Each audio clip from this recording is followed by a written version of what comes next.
Today I'm talking with Melquea Smith from PrettyKittyPaintings.com. She tells me things to look for when negotiating a contract for yourself as an illustrator. We talk about her Clipart membership, and Melquea tells me how she has developed her own brand by being self-taught in the areas of marketing. My name's Brittany Wuthrich. Thanks for joining me on Written and Illustrated. This is the show where I document my journey as an aspiring author-illustrator and share resources with viewers like you.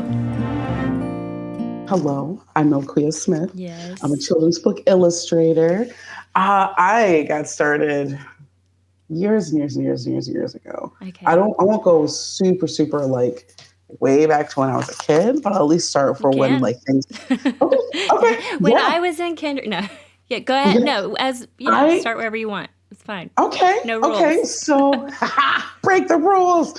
So I started when I started drawing, just drawing. My parents realized that I would, get out of their hair and chill when I had some paper and pencils and just had a little nook to draw in. And so they always just encouraged me to draw.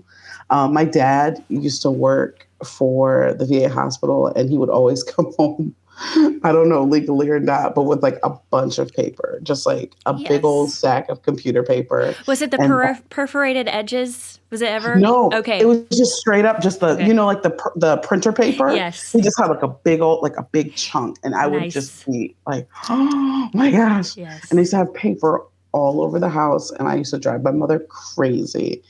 And I used to have broken crayons everywhere. And I drove my mom insane because I just couldn't stop. And my aunt would get me these, almost like these, they weren't paint by numbers, even though I did have a lot of paint by numbers. They gave me these like ceramic, almost like unfinished ceramic like sculptures to paint. Yeah. And then you would have like the different acrylic paints and you would paint over it and you'd have your own little like sculpture thing that you could paint. Yeah. And just like they would always put me in little art classes and after school programs and all these different things. And that was just something that I just loved to do. I always loved to draw. In school, I was always the kid that would doodle on my homework when there's the art class, when there's like not an art class, but there's like a project and there was like an art component. The only reason why I was popular for that moment was because I could draw. And you were commissioned back then. I was commissioned right? back then. Science fair projects. Yeah. I was the one that decorated the thing. Like I was always the kid that just drew and drew pictures and just, I was always that kid. I used to be crazy about doing bubble letters. And I remember like in 5th grade, everybody was like, do my name in bubble letters. Yeah. Yes. Yep. Yeah, exactly. Oh my God. What a time. Mm-hmm. So you knew early on, you're like, this is a part of me. This is something. Yeah. Yeah. I can't stop. Mm-hmm. Like there's no, stop drawing. No, you just kind of can't. I was inspired by a lot of things, like from a lot of Disney movies. The Lion King was the most pivotal inspiration for me. Yeah. I used to do these little lion monster characters when I was a kid. There's just so many movies and video games too, like a lot of Sonic the Hedgehog video games and things. And then also those video games where you can play through the story, but then you could unlock certain unlockables. Fun. And you can unlock the concept art. Yes. How did you figure that out? How did you read trade magazines to do that, or were you just really good at the games? Well, so this is when I was a little bit older. I used to play Spyro, the Legend. I think Spyro: A Hero's Tale. Okay. Spyro: A Hero's Tale would have these little I want to say these little feathers or whatever that you can. Is it? Yeah, that should be the game. Okay. One of the games where you can just collect these little things, and then you'd have little concept art that would you'd have it like in your settings or whatever that you can be able to like look at on the screen. Mm-hmm. And I would have a big screen TV and I would just like Oh, fun. stare at all these cool dragon art. And I'm just like, Yeah. wow, that's all the art that made the book. And this is before the art of books. This is before the big like art of Spider-Verse and art of, Spyro, the new trilogy. And like, this is before all of that. So it was just like, I would just have that there and I would like try to copy what I saw. And man. it was one of those things that like, that stuck to me till this day. Oh, you're taking me down memory lane. I was a Sega girl from my dad had a Sega Genesis, and we would play Mortal Kombat as like, oh my gosh, like 5, 6 years old, like fight, like beating the crap out of my brother and my dad. But well, not my brother at 5. He was a baby, but my dad for sure. Oh my gosh. I used to be low-key scared of Mortal Kombat. I mean, yeah, it makes sense. It was pretty intense. It was intense. Even the pixels were so intense. Yeah. But as far as like as far as art inspiration from a video game or like just appreciation, are you familiar with Rayman? Yeah, That's a good one. I feel like their worlds and their music is amazing. The scores in Rayman. Wasn't there? It's great. I feel like there was a new-ish Rayman movie. Rayman. Yeah, on PS4. Rayman. Yeah. Origins or Beginnings. Yeah. Yeah. We played it, and there's some levels that you go through, and each like jump or move that you have to do, because it's one where it like the background is kind of chasing you. You can't stall. Oh, yeah. But it matches the score of the music. So every jump is like a beat to... That's really cool. It was so fun. Yeah. Oh, that's really... I need to stop sleeping on Rayman, because I've read like fan comics of Rayman, but I've never like played the actual game. Mm-hmm. And so I'm like, oh, that's great. I love it. So have you ever dabbled in the video game world artistically, or have you? Unfortunately, no. Okay. I've always like been inspired by concept art. Sure. And that was kind of where I wanted my art to be, like very painterly and vast, and can actually draw backgrounds and, perspective and scale.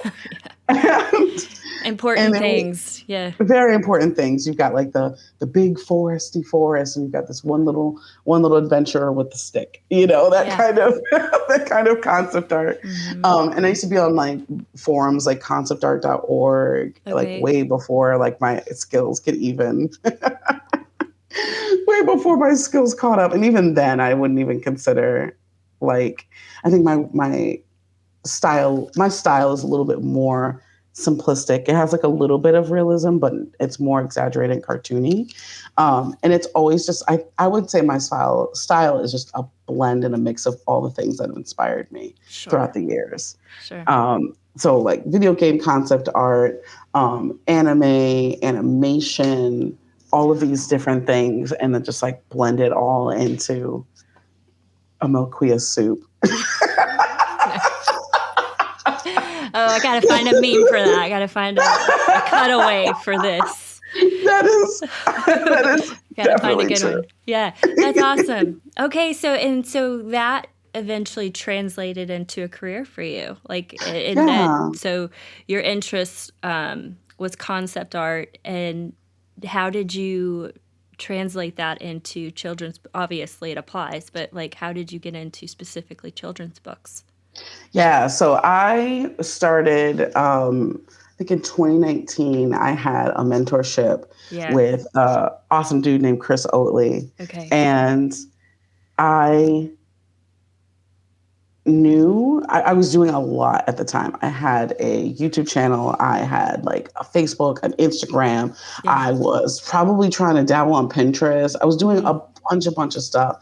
And I was like, I want to get into animation, I want to get into illustration, and I want to do all the things. And then Chris was just like, Melquea, pick one. And I'm just like, and that it's hard. That hurt my little ADHD brain. I was like, what do you mean pick one? What? Like, what are are you trying to set a fire in my brain and my heart?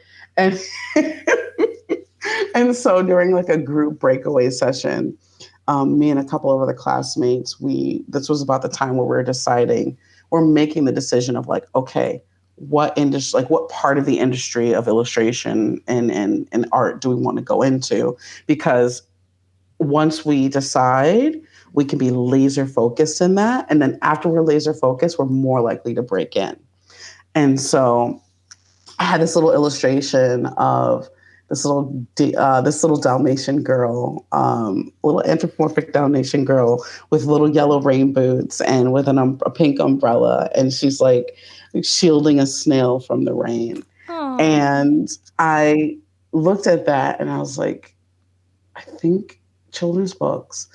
It was either animation or children's books, and I was like, I like Daisy. Her name is Daisy. It was like Daisy's speaking to me. I think we're going to get into picture books. And there's a whole bunch of other reasons why I decided picture books. Like one, animation seemed intimidating and daunting. Huge industry, like one cog of many, one piece of many of the cogs. And also I wanted my name on something. Yeah. I wanted my name on something. I didn't want my name on something like this, like a millisecond. Like, oh, there I am. Like, it's just, there's me, pause it. I was like, let me just. Yeah. Yeah, I wanted it. I wanted to be able to like look at a physical product and be like, yeah, this is me. This is my book or the book that I've illustrated. Mm-hmm. So the only thing that no one tells you is that illustrating books, at least for me, it takes so long. It takes so long. Yeah. So tell me about your first illustration project. Oh. I used to do commissions on like DeviantArt and another website called For Affinity. And I would be commissioned to like draw people's original characters. Mm-hmm. So I don't remember exactly my first illustration project, but I do remember like a couple of commissioners that used to be repeat commissioners. And I look at my style back then, I was just like, I don't know why y'all did that, mm-hmm. but thank you, because if it wasn't for those folks like taking me on and like commissioning me at that time, mm-hmm. I wouldn't have grown with each piece. I was contemplating if I wanted to like name the commissioner or not, but I'll let this person have like their anonymity. I'll let this person remain anonymous. Yeah, sure. Yeah, they used to do, they had a dragon fursona, and the dragon also had like a little sister fursona, and they would always commission me, I think once a year or like twice a year. And every time they would commission me, either there were some times where they'd have like an idea, and other times they were just like, go, just do whatever you want. Mm-hmm. And those were the pieces that were like, that I like really pushed myself and really like just try to like level up. And I could look back into all those pieces like, oh my God, I leveled up like big time. Yeah. Because I just was like, let me try to do something completely different. And it just little things like that, like where you're kind of paid to learn. Mm-hmm. When you're paid to learn is amazing. Sure. I suppose you have the pressure and the accountability, the deadline. Oh, I've dropped the ball so many times on commission work. Yeah. There was a time where I did a giant group picture. They used to do these things, and I think it still exists. I don't see it as much, but I'm not also like in that world anymore. Mm-hmm. But there used to be these things called Your Character Hears, mm-hmm. and it'd be like a piece, a scene, a scenario, and just like a blob. And that blob was a just random figure and little YCH. And we used to call them like Your Character Heroes or YCHs. And people could bid or buy, that spot. So let's say there's a candy store and there is a blob buying candy, and it's like, oh, this would be great for my character, and I'll bid like $60 for it, and then you keep going up and up and up, and then whoever wins the bid will have their character there. Well, I did the same thing, but I did it a group picture, and I think I had like 15 or 20 characters, and I bit off way too much that I could chew. Way too much. And it took me years to finish that project. Yeah.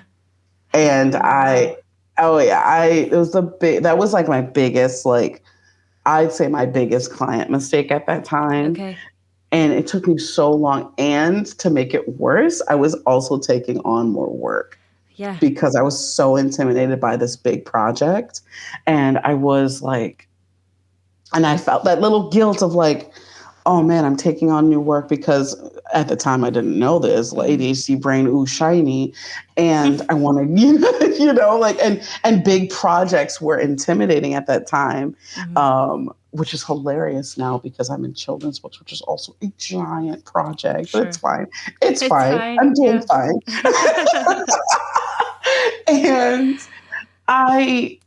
I had to really think about it. Like, the good news was that by the time that I finished the piece, I'd say my art style was a lot better. But still, I ended up reaching back out individually to a lot of folks, putting it on my journal, or like for everyone can see, like, hey, if you'd like to get a refund, let me know. I will refund you in this and third. And, I'm going to try to make this right. Because it was years. It was years until I actually like fulfilled on, everyone's part of that group picture. And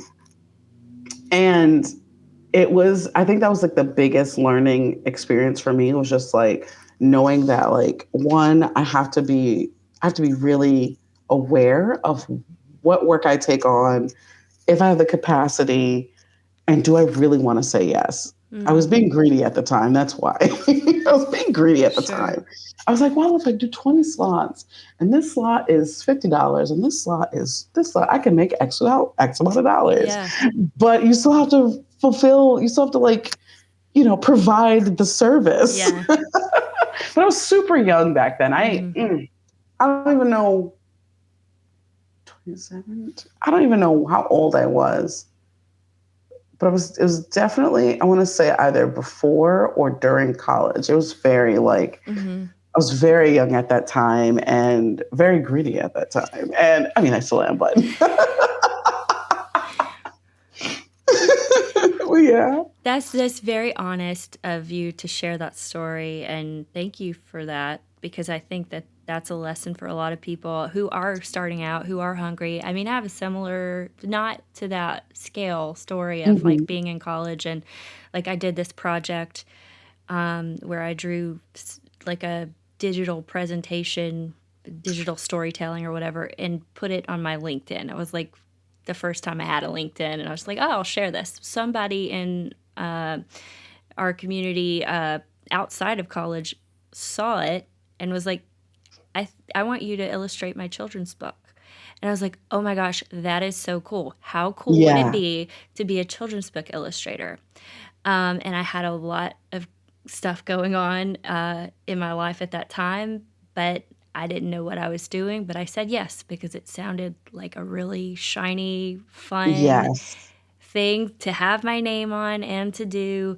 Yeah. And I committed to it. I did a lot of art to start with. And I was the one, though, that said, after maybe about a year, I was like, I don't think that I can finish this. I don't think, I didn't know then how to put everything together, like how to do the background, how to, and they knew what I had already put out. Like, they kind of knew I was a student and that I was young and green or whatever. So they were being very patient with me. Wow. So it wasn't like a high stakes situation, but I felt like I learned from that. And I was not interested in children's books for a while after that. Yeah. Because I was like, I learned something here about don't commit to something that you are not ready for. But I get Hmm. when you're hungry and when you're excited about like this or that, how easy it is to be like, yes. Sometimes that works. Sometimes you get up and Right. you rise to the occasion, but you kind of Yeah. you learn a little bit more about yourself and that was many years ago at this point, but uh Yeah. I've definitely grown a lot since then. Yeah. So, Same here. And I also think too that there isn't too much of a harm on taking a project that you're not ready for, because you don't know that you're not ready for that project. yeah. You don't, and it might be very stressful. Like oh man, I'm pretty sure that folks have taken on projects and they've woken up and dreaded working on the project. Like, I get it, Yeah. but it makes you make your own hell no file. And I have a Google Doc, and it's called I actually need to revisit it. Oh, this is It's cool. Melquea's Hell Knows. Hell no, to the no, no, no, yeah, to the no. Okay. And these are all like little things that are part of a project or anything that it's just like, what am I not going to do? You won't really catch me doing outside shows, like conventions, whatever, outside in the summer. That's a hell no. Because there's so Mm-hmm. many, for me, like my last show, it was incredibly windy. Mm-hmm. Like my stuff was flying everywhere. It was also sunny, and I'm photosensitive to the sun. I don't have sunscreen on. And I was Mm-hmm. just like, this is miserable for me. So that I put that in my hell knows. I was like, I'm not doing this anymore. And so, or, a client or a project where it's just like, insert really big project, but we need it in like 6 months. And I can't because of everything else that I do. Like, I wish I did art full time. Then yeah, I could totally do it in 6 months. But I have a jobby job. I travel. I have a nephew. I like there's sometimes I just don't want to art. Like, Yeah. 6 months is a lot unless I'm being paid astronomically Yeah. a lot. Yeah. Unless I'm getting paid 2 to 3 times more than I usually would, Mm-hmm. then it looks like I'm like, my schedule is going to be nice and bare bones because we got to get this project done. Right.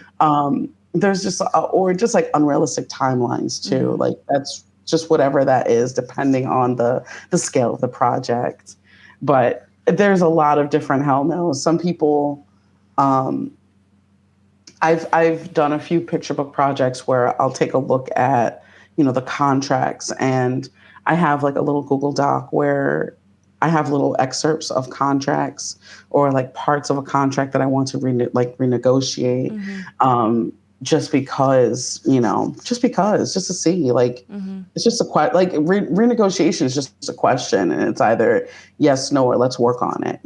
It's not like a huge deal, even though when the project is like, when the email is sitting in your inbox, and you're just like, oh God, this is a huge freaking deal. I need to, okay, hopefully they don't say, on second thought, we found another artist. Bye. Like, I just don't want that. But 9 times out of 10, that's not how that works. So you're kind of representing yourself and like trying to negotiate your own contracts there.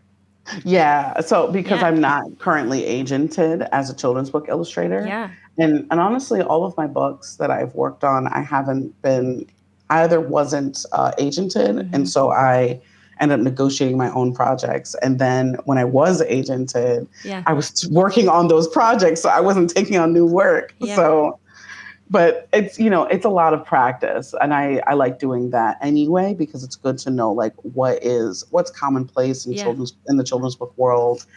What is, what are red flags? What are Yeah. things that I'm like, I'm not really sure about, all these little things. Or like if I Yeah. have questions, What's an example? You don't have to name any names, obviously, but what is an Yeah. example? Because this is good advice for anybody watching an agented doing their own thing. Like, Yeah. what's a Who's red gonna pull it flag? out? Yeah. not necessarily a red flag, but I always look out for in perpetuity. Mm-hmm. And that just means like literally like forever and ever and ever, like until the test of like until the test of time, like before, like after you die, after the publisher goes into the dust, like all of this wild stuff. Okay. And so I'm gonna look it up. Clauses to include. I can't, what's the word? Enforce this. One thing I really enjoy, the one thing that was really important, actually, I'm pulling it up. Mm-hmm. It says illustrator must be credited in all written mentions of the book if a picture book. This includes cover reveals and any and all marketing for the book. Mm-hmm. I can change this now because I'm not on Twitter anymore. But on Instagram, use this handle. On websites, podcasts, and other social media platforms not listed above. Link her website URL, prettykittypaintings.com.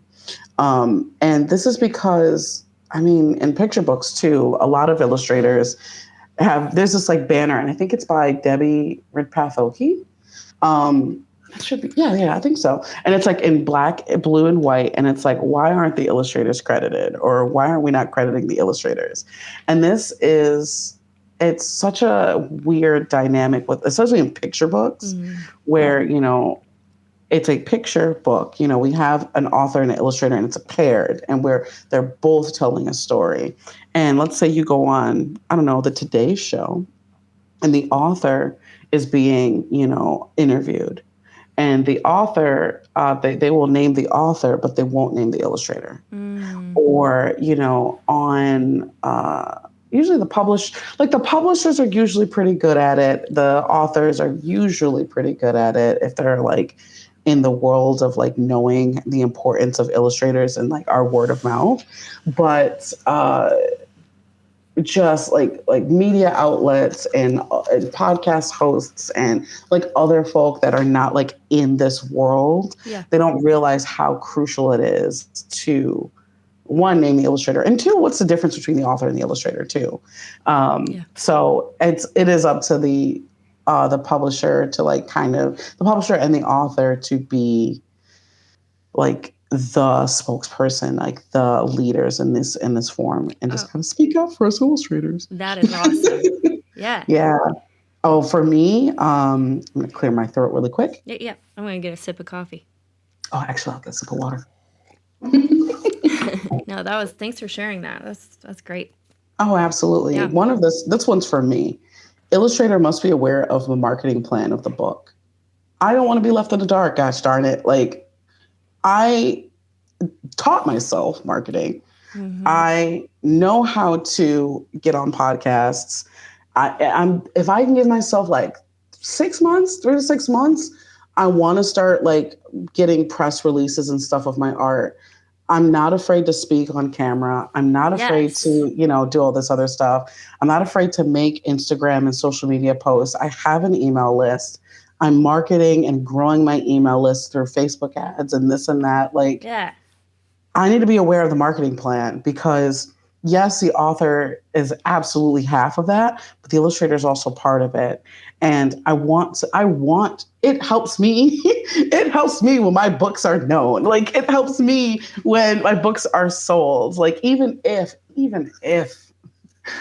as I'm sadly looking back, that I've signed a work for hire, which means it doesn't matter how I could be selling 1 million books. I'm not going to get anything else from the books, but it's still important. People still are resonating with my book. So yes, I need to know the marketing plan so I can also help bounce back and forth. So I can react and be proactive and do this other stuff. I let my publishers know, like, if you have podcast episodes, if you need guests, like a guest performance, guest presenters,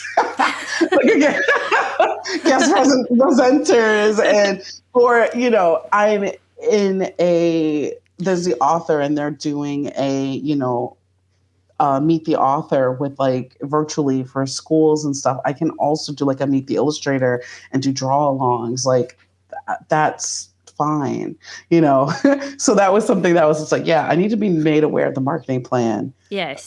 For the book. there's some nice to have. So I don't know if this is ever going to be important, ever going to happen. But for some reason, middle grade books, illustrators aren't credited on the front of the book, like the cover. Oh. And even though, and they're covered inside the back flap, and sometimes they're not covered on the back, credited on the back. Okay. And it is literally, I'm literally like a super sleuther trying to figure out who has illustrated like certain middle grade covers. Mm-hmm. And I'm like, why am I working this hard to figure out if like who illustrated this middle grade cover? They're the reason why I picked up the book. Yes. Why is that? Why do you think that is? I have just no clue. Okay. I have no clue. Yeah. Maybe when I get agented again, I'll ask, but it's kind of interesting. I don't understand like why there's not a cover illustrated by on the book. And I could be very naive. I don't know, but I mean, I see not having enough room is not an excuse for me because I'll see books that have like 2 to 3 different like lines about the author. So it'll be like, scary book number 1 by a TV accredited claimed author so-and-so, also the author of so-and-so. And it's just like, so there's room. Like, there's room. There is 1,000% room. Yeah. Or at the very least on the back of the cover. Yeah. Because I don't want people to have to look that hard to find me. But also I will do my due diligence as an illustrator as well and post on my website of like cover illustrator, scary book number 1 by Melquea Smith, because when I search that, if I Google search, this middle grade book cover trying to find an illustrator, some people will show up because they actually post on their website the book covers that they've done, or they'll post like even in a blog or something. I'll be able to use SEO, which is search engine optimization, to find them. But others don't. And I don't know. And so it's really, really tough to find. Like if I was an art director trying to find the illustrator, I was like, oh, I love this book cover. I wonder who did it. It'd be really flipping hard to find them. And it's just like, wait, no, don't make it hard for me. Yeah. So I'm just like, I'm always thinking about like the marketing end and like on the back end too, like the creative side of like, oh, how beautiful would this book cover be? Yes. But also the marketing side of like, okay, but after I'm done with this project, how am I found? How are people going to find me? Yes. How are people going to be made aware that I do this stuff, and how can I make sure that the work doesn't dry up? Yeah. Yeah. It sounds like you are really sharp to marketing, and it also sounds like you're an advocate for other illustrators as a whole. Yeah. Yeah, it really does. I think you have a wealth of knowledge, and I've looked at your website, and even from your email signatures, it really you have a great brand, branding identity or whatever you want to call it. But where did that come from? Is that something that you went to school for, or like did you just think, hey, I'm in this, like I've got to figure out how to get my name out there, or is it a combination? So, dear listener, if you're not watching this, you're going to see me do this shrug like with my lips all pressed flat. It's just very impressive. Yeah. It's just, it comes, I don't want to say it comes naturally because I did teach myself how to do this. Okay. And I feel like it just came as maybe I've had like, when a kid has a knack for something. Yes. But the kid has a knack for something, but if they don't continue it, it just stays at that level. Yeah. I just kind of had to teach myself. Like I taught myself how to build a website. I taught myself email marketing. I taught myself how to, write blog posts. I like doing that spaghetti on the wall taught me like all of these different skill sets, video editing, social media caption writing, email. I think I said email marketing again, but like all of this stuff, but also I also took classes and here and there. It wasn't in school, but I taught myself like a few things through classes. Like right now, I'm part of like an email marketing membership. Okay.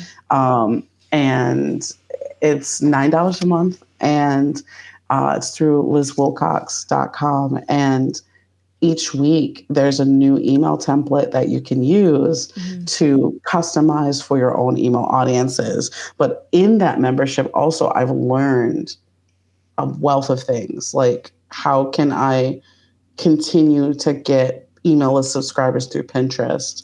How can I continue to get email list like subscribers through like connecting with other creators and connecting with other folks online and being able to swap audiences. So like there's a lot of things that it's like I had a knack for it. Yeah.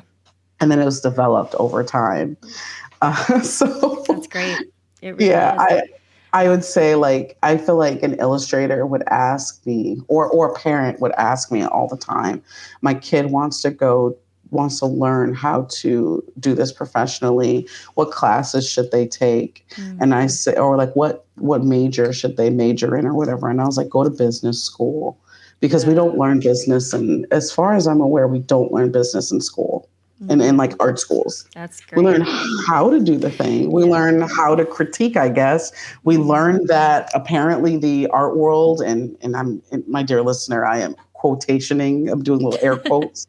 The art world is cruel, and it's, it's very cutthroat, and you have to do all this other stuff. And I'm like, wait a minute, no, because you can't be a butthole in picture books. You just can't, because either you got to be a damn good artist to be a butthole in certain industries, because it's small, and you have to be good, fast, and easy to work with. Yeah. And you only need to choose two.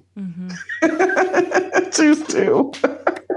Oh, this is awesome. Yeah. Man, that's good stuff. I think, because I hear, you could self-publish and you're going to need all that knowledge, right? You have to. Oh my goodness. But even I've heard if you get traditionally published, because I haven't yet, I'm learning this world. This is why I'm doing what I'm doing. That you still at the ground level have to know how to do all this stuff. So do. Right? Yeah. I thought, oh, okay, so I'll just get published by a publisher, and then all my dreams, my wildest dreams, will come true. And now it has happened for some of my colleagues and some of the folks. Like I've seen them just like their careers explode, and I'm just so happy for them. So happy. But, yeah. No, I'm just kidding. So happy for you. So happy for like yes. Jelly. Like, come on. Inner circles of like award winners. Like, how cool is that? But I want to be a fly on the proverbial wall. Yeah. But but you have to learn how to market yourself and do school visits and do this and do that. And this is all if you want to. Yeah. You don't have to. Sure. Like some artists are like, I just want to work on my project and be done with it and work on the next thing, which is totally fine. For me, I've realized that like, I don't want to, there's a fun in doing all the marketing stuff, which does impede the art side of things. So I have to kind of like tamp it down sometimes and actually get my butt in the seat and do art. Sure.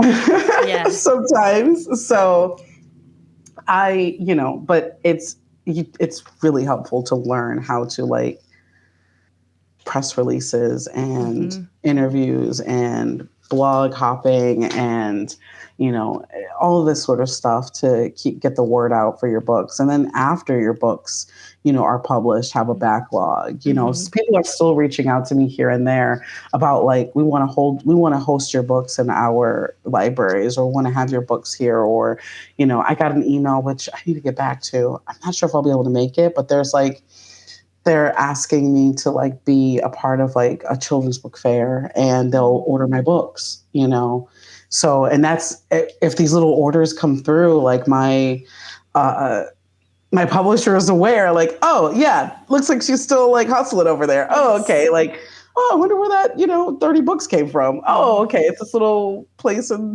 this little upstate town in New York, So, and every time, I try to have interviews and talk about my books or talk about like work and, because it's really important to do that. Yes. You never know where folks are going to find you. Yes. Never know. Yeah. Oh, Yeah. this has been great. So on that note, what are you working on right now? Tell me about your current projects, and also your site where you can sign up to get illustrations. Like, tell me more. Yeah. Tell me more So about that this. is the project that I'm working Yeah. on. I am working on disrupting the Clipart scene, because if I'll invite my listener to go on Etsy, teacherspayteachers.com, maybe even Pinterest, and look up Black kids reading clip art and just see what happens. Just see what pops up. And spoiler alert, you'll see AI imagery. You'll see and some AI, which I'll even argue it actually looks pretty good. But the problem is there's not a lot of diversity within those AI images, right? You've got the same hair texture, the same skin tone, the same straight size kids. There's no diversity in skin tone. There's no diversity in skin texture, even skin texture, or even like freckles or moles or sunspots. There's no diversity in hair. There's no diversity in body type, which is one of the biggest things I love, is like diversity in body type and body size. So, and there's also just not a lot of soul in those images too.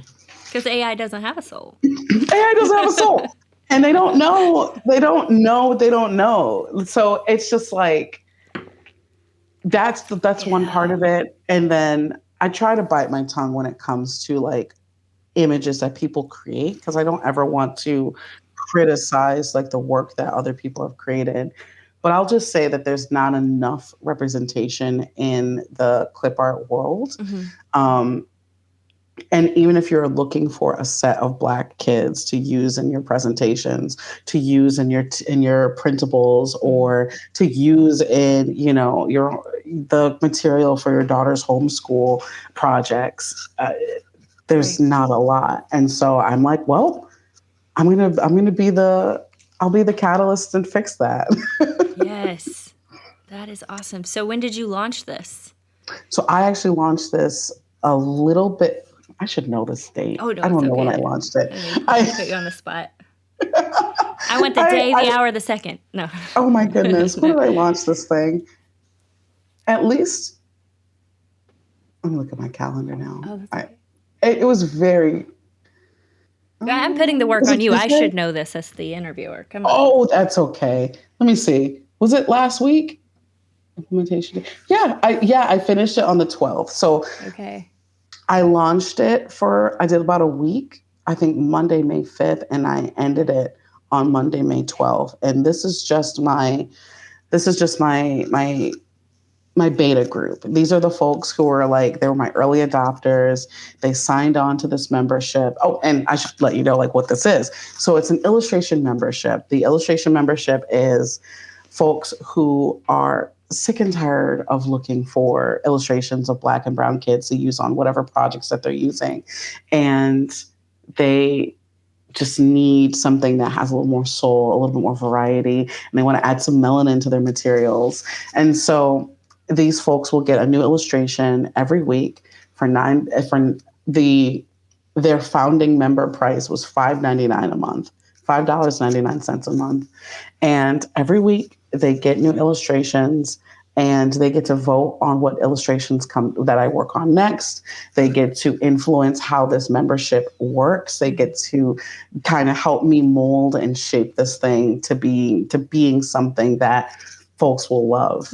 And once we finish that, it'll go in the market for $9 a month. And it'll be a simple illustration membership where you get new clip art every month. And I'll be releasing collections. Of course, we've got like our holidays and our themes and summer and just all of these different collection ideas that can be purchased separately. And you can use it for whatever projects. And I'm still building out as I'm working on this project, I'm still building it out of like, what does it look like? Do folks have commercial licenses? Are people able to use it on merch? Can they use it on this? Like, and I'm just like piecing together all of these things. And folks have been asking me a lot of questions, which has been really helpful for me to like figure this out because I've never done this before.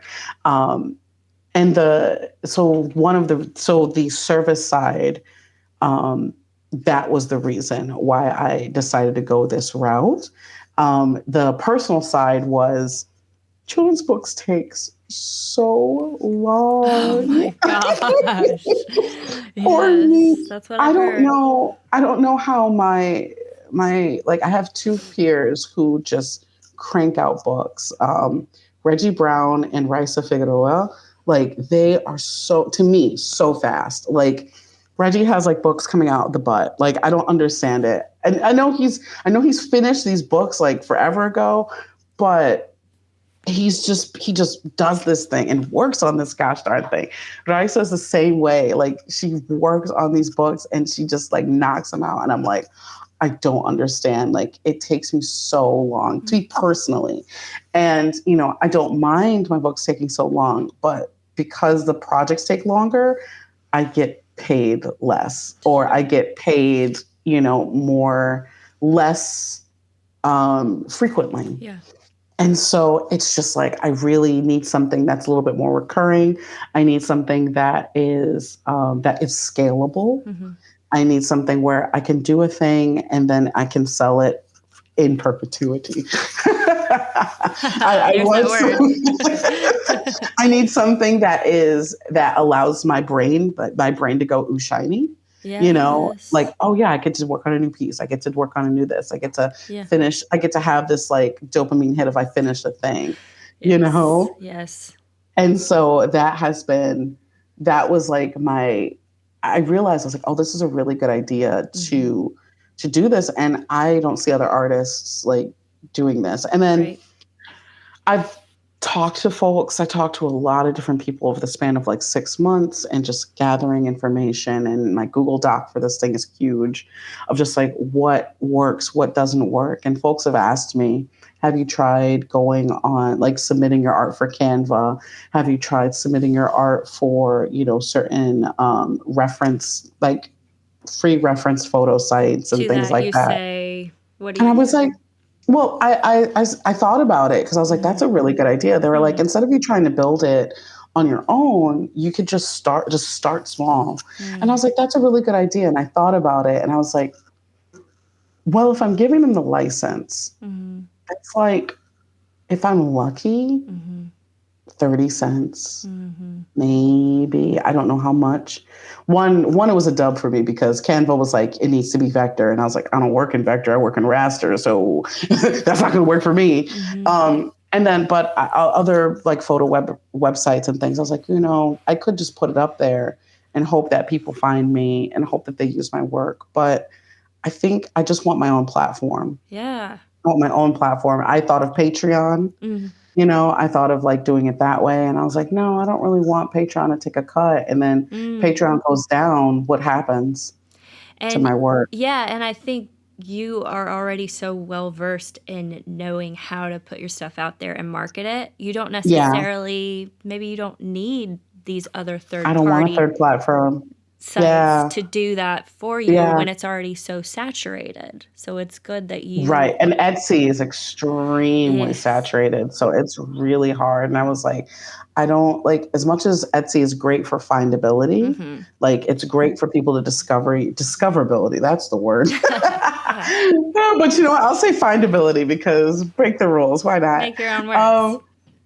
Yeah. It's just like And because I used to do shows and sell art online and do a lot of things, I know of a lot of folks who sold and continue to sell on Etsy and how much of a flipping headache it is. It's a headache.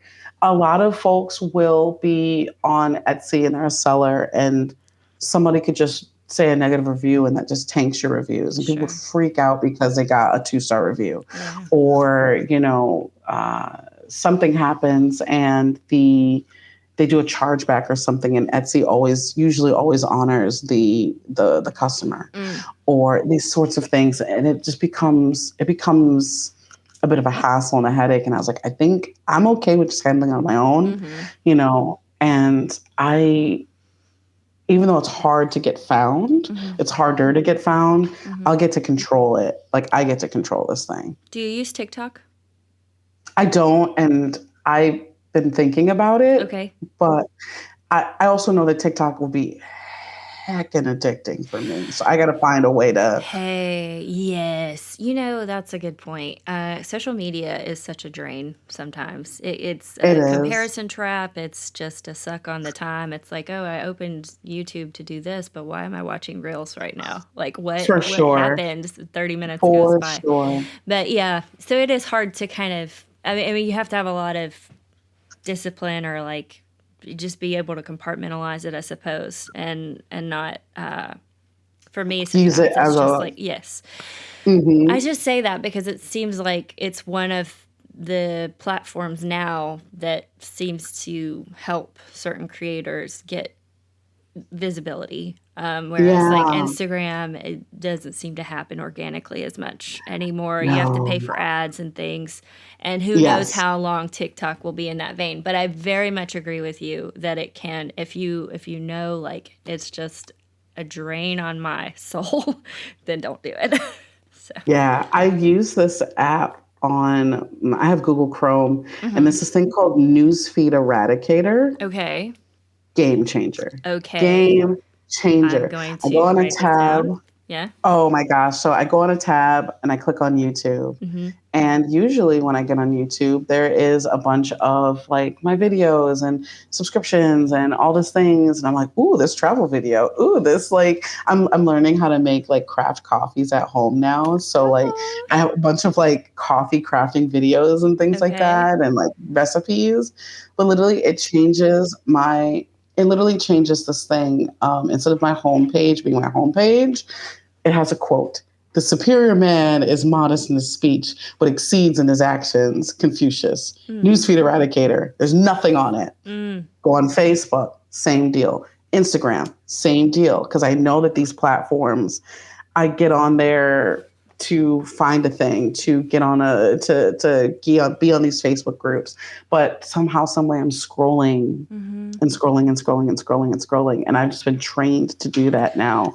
Yes. And now I'm like, I can't do that anymore. Like it's not helping me. I can't do what I need to do. And I thought I had enough time in the day. I don't. I don't. Oh man. So it is a game changer. And I think Newsfeed Eradicator, it works for like all the social media platforms, Facebook, Instagram, Twitter. I will never call it X. YouTube, LinkedIn, Reddit, some news thing in GitHub apparently. Okay. And it's great. It's super great. All right. I'm going to look into it. Yeah. Melquea, is there any final thoughts that you want to leave with the readers and the listeners today?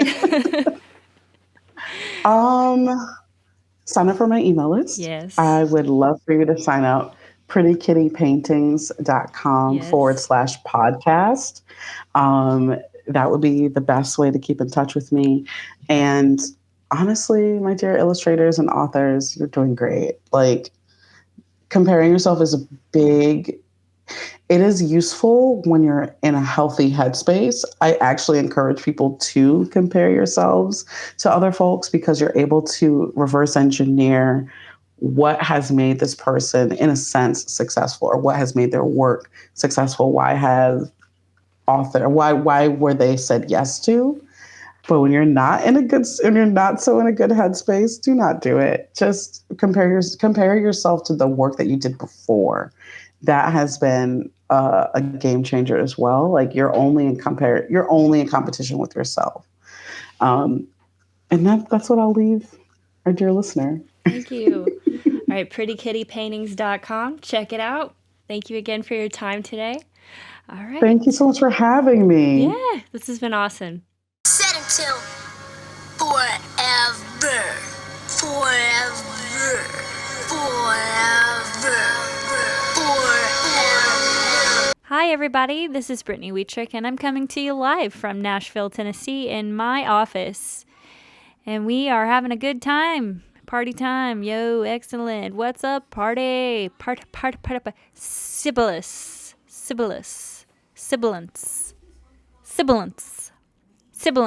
Isn't that something they say? Why do they say that? Sibilance. Sibilance. Percival. Persecution. Persecution. Persecution.